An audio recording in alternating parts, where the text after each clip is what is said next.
Piles, Fisher और fistula आखिर है क्या? पाइल्स, फिशर और फिस्टुला, अगर हम इनके बारे में बात करें तो ये तीनों मलद्वार से जुड़ी हुई समस्याएं हैं।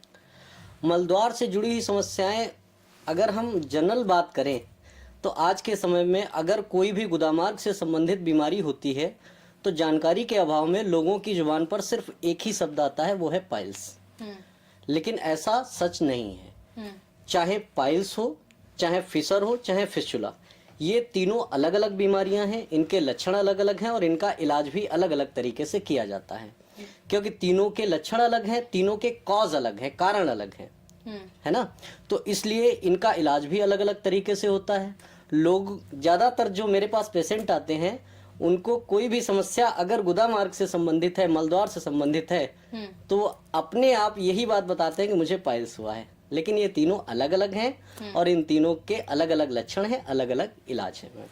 आपने कहा कि इन तीनों के कारण अलग हैं, इलाज अलग हैं, तो ये तीनों समस्याएं कैसे अलग हैं? मतलब अच्छा, तीनों में अंतर की अगर हम बात करें तो जो पाइल्स है, फिशर है, फिस्टुला है, अगर हम इनमें अंतर की बात करें तो जैसे पाइल्स है, पाइल्स में होता क्या है कि जो हमारा गुदा मार्ग है उसके निचले हिस्से में कुछ लंप्स जैसे, मस्से जैसे स्ट्रक्चर उभर आते हैं। ब्लीडिंग होती है, जलन होती है, कई बार खुजली होती है, लेकिन जो ब्लीडिंग होती है उसमें दर्द नहीं होता है। फ्रेश ब्लीडिंग होगी, चमकीला लाल रंग का, लेकिन उसमें किसी भी टाइप का दर्द नहीं होता है। दर्द एक सीवियर केस में हो सकता है अगर थ्रोम्बोसिस हो गई हो।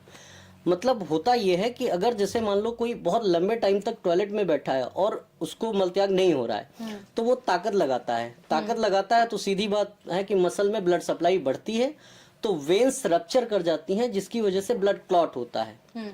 तो पाइल्स के केस में अगर ब्लड क्लॉट बन गया है तो दर्द होता है, अदरवाइज ब्लीडिंग होती है लेकिन दर्द नहीं होता है।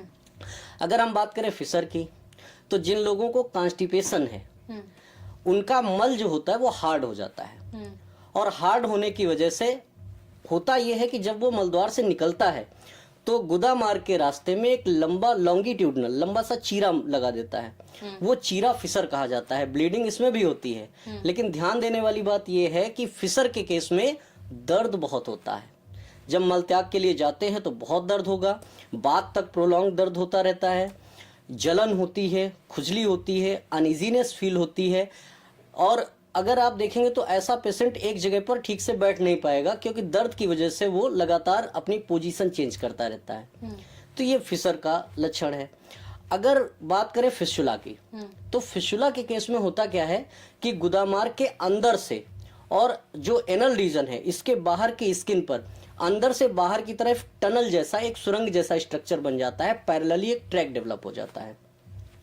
जब कभी भी मलत्याग के लिए जाते हैं तो चूंकि वो एक ट्रैक पैरेलल है तो उसमें कुछ मल के पार्टिकल फंस जाते हैं। ऑर्गेनिक मटेरियल है तो वो सड़ता है, और अगर वो सड़ेगा तो उसकी वजह से जब वो बाहर की तरफ जो ओपनिंग है, अगर हम फिस्टुला की बात करें तो बड़ा मजेदार चीज है क्योंकि फिस्टुला के बारे में बात करते टाइम इसमें बहुत कुछ है बात करने के लिए। जो मलद्वार के आसपास की स्किन है यहाँ पे एक दाना जैसा उभरता है जो कि कुछ टाइम बाद फूट जाता है और उसमें से पस निकलेगा।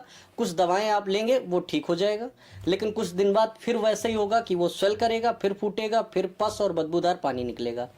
होता क्या है कि फिस्टुला में जो टनल है उसकी एक ओपनिंग गुदामार्ग के अंदर होती है और एक बाहर स्किन पर दिखती है। तो वो जो इंटरनल ओपनिंग है जो अंदर है गुदामार्ग के, वो ठीक जब तक नहीं होगी तब तक फिस्टुला ठीक नहीं हो सकता। तो तीनों एक दूसरे से अलग हैं। पाइल्स के केस में मस्से डेवलप होते हैं, फ्रेश ब्लीडिंग होती है लेकिन दर्द नहीं होता।